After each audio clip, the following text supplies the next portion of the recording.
चलो, अच्छा किया तुमने मोहब्बत तर्क कर डाली।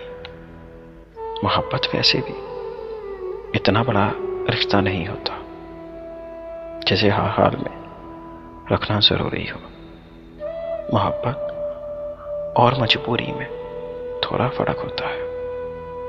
खुशी है तुमने इस रिश्ते को मजबूरी नहीं समझा। चलो, अच्छा किया तुमने रियाकारी नहीं की, अदाकारी नहीं की,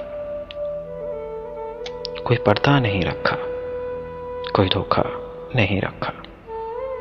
मोहब्बत छूट का मलबूस पहने खूबसूरत थी, गिरेबान चाक होने का ये दुख अपनी जगह, लेकिन खुशी है झूठ की दुनिया में कुछ सच्चा किया तुमने, बहुत अच्छा किया तुमने।